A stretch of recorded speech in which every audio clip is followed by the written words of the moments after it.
का क्या कहना। ओम शांति। 13/1/25 मधुर महावाक्य। मिठे बाबा कहे, मिठे बच्चे पतितरु पावन कराउथिबा बाबांग सहित तुमर बहुत बहुत स्नेह रहिबा उचित। सकाळ सकाळ उठी प्रथमे कुह शिव बाबा गुड मॉर्निंग। प्रश्न, सठिक याद करने निमंते क्यों क्यों धारणा मान आवश्यक। सठिक याद करुथिबा आत्मा मानकर लक्षण कौन होइथिबो। उत्तर, सठिक भाव याद अर्थात स्मरण करिबा पाई धैर्यता, गंभीरता एवं ज्ञान दरकार। यही सबु धारणार आधार रे जो माने बाबा को स्मरण करिथांती तांकर याद सहित मिसी थाए एवं बाबांकर करेंट आसीबाकु लागि थाए। सेही करेंट द्वारा तुमर आयुष बढ़िबो, शक्तिशाली मध्य होई चलिबो, हृदय एकदम शीतल होई जिवो, आत्मा सत्व प्रदान होई चलिबो। ओम शांति। बाबा कहउछंदी मधुर संतान माने तत्वतम अर्थात तुमे आत्मा माने मध्य शांत स्वरूप अट। तुम समस्त आत्मा मानकर स्वधर्म हेउची शांति। शांति धामरू पुणी एठाकु आसी कथावार्ता करुछ। तुमको यही कर्मेंद्रिय मिली अभिनय करिवा पाई। आत्मा छोट बड़ होई न थाए, शरीर छोट बड़ होई थाए। बाबा कहउछंदी मु तो शरीरधारी नुहे, मोते पिलामानकु साक्षात करिवा निमंते पिलामानक सम्मुखको आसिबाकु पडुछि। बाबा कहउछंदी मु तो शरीरधारी नुहे, मते पिलामानकु साक्षात करिवा निमंते पिलामानक सम्मुखको आसिबाकु पडुछि। धरिनिय जेपरि बापा ठारू पिला जन्म नै थाए, तेबे से पिला एपरि कहइबा नाही जे मु परम धामरू जन्म नै माता पितांक सहित साक्षात करिवा पई आसीछि। जदियो कई नुआ आत्मा परम धामरू आसी कहार शरीर रे प्रवेश करुछि अथवा कोनोसी पुराना आत्मा कहार शरीर रे प्रवेश करुछि, तेबे सेही परि कहिबो नाही जे माता पितांक सहित देखा करिया पई आसीछि। तांकु स्वतः माता पिता मिली जाइथांती। एठारे सब नुआ कथा अटे। बाबा कहउछंदी मु परमधामरू आसी तुम सम्मुखरे उपस्थित होइछि। पिलामानंकु पुनर्बार ज्ञान देउछि, काहेकिना मु हेउछि नॉलेजफुल ज्ञानर सागर। मु आसुछि तुम संतान मानंकु पाठ पढ़ाइबाकु, राजयोग शिखाइबा पई। भगवान ही योग शिखाउछंती। कृष्ण का आत्मार यही अभिनय नाही, प्रत्येकंकर निजस्व अभिनय रही। ईश्वरंकर अलग अभिनय रही। तेणु बाबा बुझाउछंदी मधुर पिला माने निजको आत्मा भाव। निजको आत्मा भाविया द्वारा केते आनंदर अनुभव हेउछि। आमे कौन थिलु एबे कौन होइछु, एही ड्रामा किपरि चमत्कार भावे तैयारी होइछि ए कथा मध्य तुमे एबे बुझाउछ। यह पुरुषोत्तम संगम युग अटे। केवल एतिकी मन रहिले मध्य एक कथा निश्चिंत हो जाउछि कि आमे सत्य युग को जाउछु। एबे संगम रे अछु, पुणी निज घर को जीवा पाई एथिपाई पवित्र तो निश्चय हेबाक पड़िबो। अंतर मन रे बहुत खुशी रहिबा दरकार। ओहो, अविनाशी बाबा कहउछन्ती मिठे मिठे संतान माने मते मने पकाइले तुमे सत्य प्रदान होइजिवो, विश्वर मालिक होइजिवो। बाबा पिला मानकु केते स्नेह करूछन्ती। एपरि नुहे कि केवल टीचर रूप में पाठ पढ़ाई घर को चली जाउछन्ती। ये तो टीचर सहित पिता मध्य अटंती।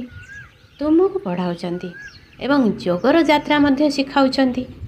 एपरि विश्वर मालिक पतितरु पावन कराउथिबा बाबांक साथी रे बहुत स्नेह रखिबा उचित। सकाळु सकाळु उठिबा मात्रे प्रथमे शिव बाबा को गुड मॉर्निंग करिबा उचित। गुड मॉर्निंग अर्थात याद कले बहुत खुशी रे रहिबो। पिला माने निज मन को पचारिबा उचित कि मु सकाळु उठी बेहदर बाबा को केते याद करुछि। मनुष्य भक्ति मध्य सकाळु करिथांती ना, भक्ति केते श्रद्धार सह करिथांती, किंतु बाबा जानिछंती अनेक संतान आंतरिक स्नेहर सहित याद करू नाहंती। सकाळु उठी बाबा को गुड मॉर्निंग करी ज्ञानर चिंतन रे रहिले खुशीर पारा चढ़िबो। बाबा को गुड मॉर्निंग न कले पापर बोझ किपरि ओलाइबो। मुख्य होची याद। एथिरे भविष्यत निमंते तुमर बहुत श्रेष्ठ रोजगार हेउची। कल्प कल्पांतर यही रोजगार काम रे आसीबो। बहुत धैर्य, गंभीरता और बुद्धिर सहित याद करबा को हेबो। मोटा मोटी भावे जदियो कहि देउछन्ती कि आमे बाबा को बहुत याद करूछु, किंतु यथार्थ याद करिया पई परिश्रम करिया को पड़िबो। जे बाबा को अधिक याद करंती तांको अधिक करेंट मिली थाए, काहेकि ना याद द्वारा याद मिली थाए। योग एवं ज्ञान दुईटी विषय रही। ଯୋଗର ବିଷୟ ଅଲଗା, ବହୁତ ଗୁରୁତ୍ୱପୂର୍ଣ୍ଣ ବିଷୟ ଅଟେ। ଯୋଗ ଦ୍ୱାରା ହିଁ ଆତ୍ମା ସତ୍ତ୍ୱ ପ୍ରଦାନ ହୋଇଥାଏ। ୟାଦ ବିନା ସତ୍ତ୍ୱ ପ୍ରଦାନ ହେବା ଅସମ୍ଭବ ଅଟେ। ଭଲ ରୂପେ ସ୍ନେହର ସହିତ ବାବାଙ୍କୁ ୟାଦ କଲେ ସ୍ୱତଃ କରେଣ୍ଟ ମିଳିବ। ତୁମେ ସୁସ୍ଥ ହୋଇଯିବ। କରେଣ୍ଟ ଦ୍ୱାରା ଆୟୁ ମଧ୍ୟ ବଢ଼ିଥାଏ। ପିଲାମାନେ ୟାଦ କଲେ ବାବା ମଧ୍ୟ ସର୍ଚ୍ଚ ଲାଇଟ୍ ଦେଇଥାନ୍ତି। ବାବା କେତେ ଅମାପ ସମ୍ପତ୍ତି ତୁମ ସନ୍ତାନମାନଙ୍କୁ ଦେଉଛନ୍ତି।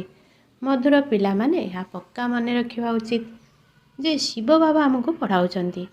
ଶିବ ବାବା ପତିତ ପାବନ ମଧ୍ୟ ଅଟନ୍ତି। ସଦ୍ଗତି ଦାଦା ମଧ୍ୟ ଅଟନ୍ତି। ସଦ୍ଗତି ଅର୍ଥାତ୍ ସ୍ୱର୍ଗର ରାଜପଦ ଦେଉଛନ୍ତି। ବାବା କେତେ ମିଠା ଅଟନ୍ତି। କେତେ ସ୍ନେହର ସହିତ ବସି ପିଲାମାନଙ୍କୁ ପଢ଼ାଉଛନ୍ତି। ବାବା ଦାଦାଙ୍କ ଦ୍ୱାରା ଆମକୁ ପଢ଼ାଉଛନ୍ତି। ବାବା କେତେ ମିଠା ଅଟନ୍ତି। କେତେ ସ୍ନେହ କରୁଛନ୍ତି। କୌଣସି କଷ୍ଟ ଦେଉନାହାନ୍ତି।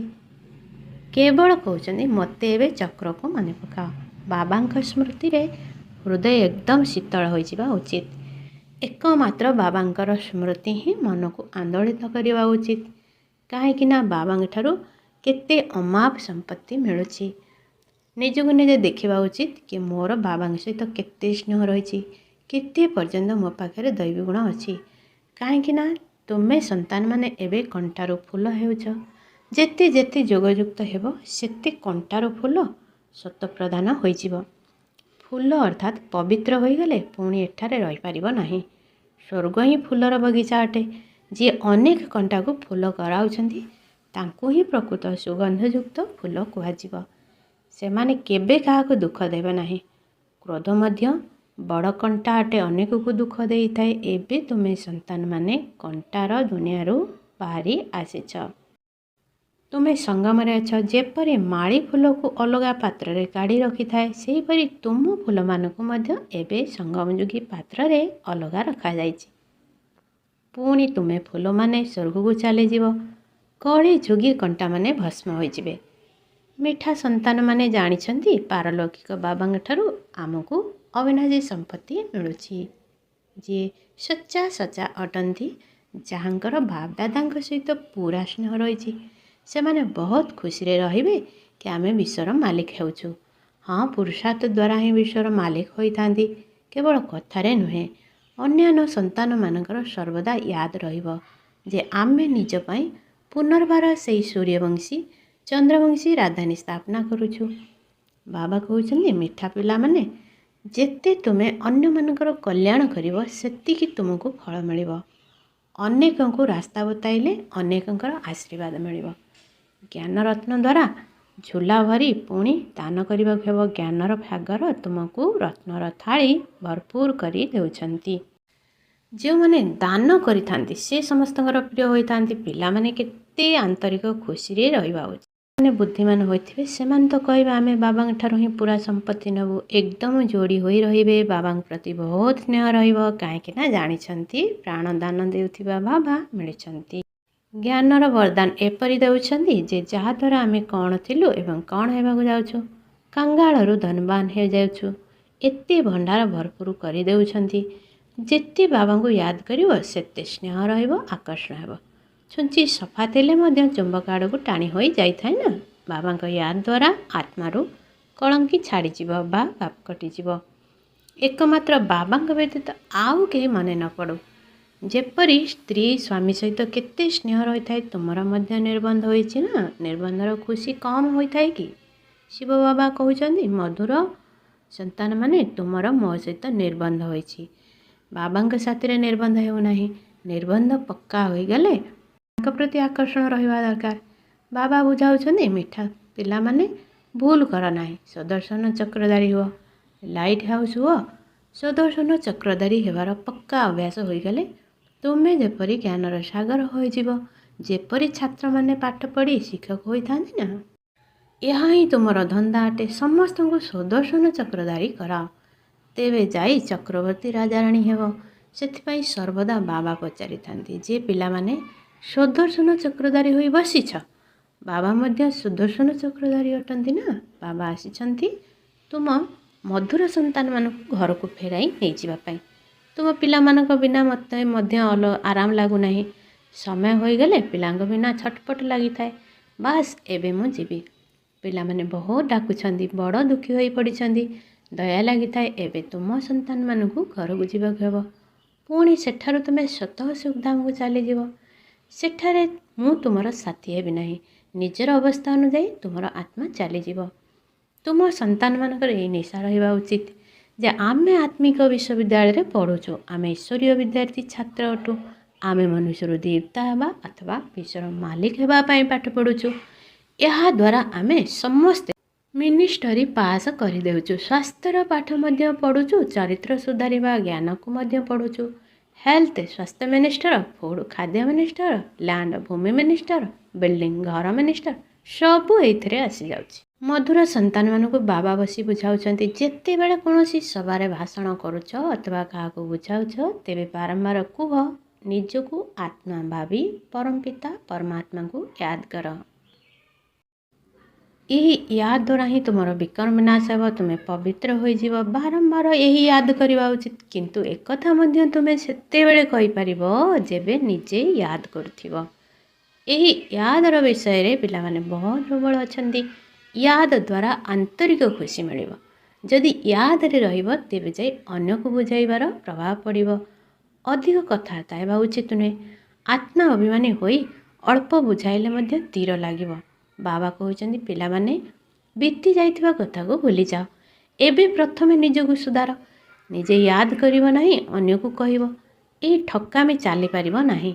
ଭିତରେ ଭିତରେ ନିଶ୍ଚୟ ନିଜ ମନକୁ ନିଜ ଖାଇବ। ବାବାଙ୍କ ସାଥିରେ ପୁରା ସ୍ନେହ ନାହିଁ, ତେଣୁ ଶ୍ରୀମତ ପାଳନ କରୁନାହାନ୍ତି। ବେହେଦ ବାବାଙ୍କ ପରି ଶିକ୍ଷା ତ ଆଉ କେହି ଦେଇପାରିବେ ନାହିଁ। ବାବା କହୁଛନ୍ତି, ମିଠା ପିଲାମାନେ, ଏହି ପୁରୁଣା ଦୁନିଆକୁ ଏବେ ଭୁଲିଯାଅ। ଶେଷକୁ ତ ଏସବୁ ଭୁଲିବାକୁ ହେବ ନା। ବୁଦ୍ଧି ନିଜର ଶାନ୍ତିଧାମ ଏବଂ ସୁଖଧାମରେ ଲାଗିଯିବ। ବାବାଙ୍କୁ ୟାଦ କରି କରି ବାବାଙ୍କ ପାଖକୁ ଚାଲିଯିବ। ପତିତ ଆତ୍ମା ତ ଘରକୁ ଯାଇପାରିବ ନାହିଁ। ତାହା ହେଉଛି ପବିତ୍ର ଆତ୍ମାମାନଙ୍କର ଘର। ଏହି ଶରୀର ପାଞ୍ଚ ତତ୍ତ୍ୱରେ ତିଆରି ହୋଇଛି, ତେଣୁ ପାଞ୍ଚ ତତ୍ତ୍ୱ ଏଠାରେ ରହିବା ପାଇଁ ଆକର୍ଷିତ କରୁଛି। କାହିଁକି ନା ଆତ୍ମା ଯେପରି ଏହି ସମ୍ପତ୍ତି ନେଇଛି, ସେଥିପାଇଁ ଶରୀର ସହିତ ମମତ ହୋଇଯାଇଛି। ବର୍ତ୍ତମାନ ଏଥିରୁ ମମତ ତୁଟାଇ ନିଜ ଘରକୁ ଯିବାକୁ ହେବ। ସେଥିରେ ତ ଏହି ପାଞ୍ଚ ତତ୍ତ୍ୱ ରହିବ ନାହିଁ। ସତ୍ୟ ଯୁଗରେ ମଧ୍ୟ ଶରୀର ଯୋଗ ବଳରେ ତିଆରି ହେବ।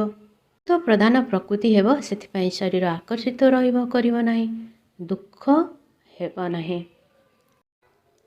ଏହା ବହୁତ ସୂକ୍ଷ୍ମ ବୁଦ୍ଧିବାର କଥା ଅଟେ। ଏଠାରେ ପାଞ୍ଚ ତତ୍ତ୍ୱର ବଳ ଆତ୍ମାକୁ ଆକର୍ଷଣ କରୁଛି, ସେଥିପାଇଁ ଶରୀର ଛାଡ଼ିବା ପାଇଁ ମନ ହେଉନାହିଁ। ନଚେତ ଏଥିରେ ଆହୁରି ଖୁସି ହେବା ଦରକାର।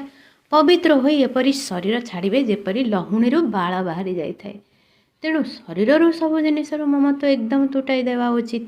ଏଥିସହିତ ଆମର କୌଣସି ସମ୍ପର୍କ ନାହିଁ। ବାସ୍ ଏବେ ମୁଁ ବାବାଙ୍କ ପାଖକୁ ଯାଉଛି। ଏହି ଦୁନିଆରୁ ନିଜର ବ୍ୟାଗେଜ୍ ପ୍ରସ୍ତୁତ କରି ପୂର୍ବରୁ ହିଁ ପଠାଇ ଦେଇଛି। ସାଥିରେ ତ କିଛି ଯାଇପାରିବ ନାହିଁ, ବାକି ଆତ୍ମାମାନଙ୍କୁ ଯିବାକୁ ପଡ଼ିବ। ଶରୀରକୁ ମଧ୍ୟ ଏଠାରେ ଛାଡ଼ି ଦେଇଛି। ବାବା ତ ନୂଆ ଶରୀର ସାକ୍ଷାତକାର କରାଇ ଦେଇଛନ୍ତି। ହୀରା ଲୀଳାର ମହଲ ମିଳିଯିବ। ଏପରି ସୁଖଧାମକୁ ଯିବା ପାଇଁ କେତେ ମେହନତ କରିବା ଦରକାର। ଥକିଯିବା ଅନୁଚିତ। ଦିନ ରାତି ବହୁତ ରୋଜଗାର କରିବାକୁ ପଡ଼ିବ। ସେଥିପାଇଁ ବାବା କହୁଛନ୍ତି, ନିଦ୍ରାଜିତ ପିଲାମାନେ, ମୋତେ ମନେ ପକାଇ ବିଚାର ସାଗର ମନ୍ଥନ କର। ଡ୍ରାମାର ରହସ୍ୟକୁ ବୁଦ୍ଧିରେ ରଖିବା ଦ୍ୱାରା ବୁଦ୍ଧି ଏକଦମ ଶୀତଳ ହୋଇଯାଏ। ଯେଉଁମାନେ ମହାରଥୀ ସନ୍ତାନ ହୋଇଥିବେ ସେମାନେ କେବେ ହେଲେ ହଲଚଲ ହେବେ ନାହିଁ। ଶିବ ବାବାଙ୍କୁ ୟାଦ କଲେ ସେ ପିଲାମାନଙ୍କର ଦାୟିତ୍ୱ ମଧ୍ୟ ନେବେ। ବାବା ତୁମ ସନ୍ତାନମାନଙ୍କୁ ଦୁଃଖରୁ ମୁକ୍ତ କରି ଶାନ୍ତିର ଦାନ ଦେଉଛନ୍ତି। ତୁମକୁ ମଧ୍ୟ ଶାନ୍ତି ଦାନ ଦେବାକୁ ପଡ଼ିବ। ତୁମର ଏହି ବେଦର ଶାନ୍ତି ଅର୍ଥାତ୍ ଯୋଗ ବଳ ଅନ୍ୟମାନଙ୍କୁ ମଧ୍ୟ ଏକଦମ ଶାନ୍ତି କରିଦେବ। ତୁରନ୍ତ ଜଣାପଡ଼ିଯିବ ଇଏ ଆମ ଘରର ଅଟନ୍ତି ନାହିଁ ନା ନାହିଁ। ଆମକୁ ତୁରନ୍ତ ଆକର୍ଷଣ ହେବ ଇଏ ମୋର ବାବା ଅଟନ୍ତି। ନାଡ଼ି ଅର୍ଥାତ୍ ଅବସ୍ଥା ମଧ୍ୟ ଦେଖିବାକୁ ପଡ଼ିଥାଏ।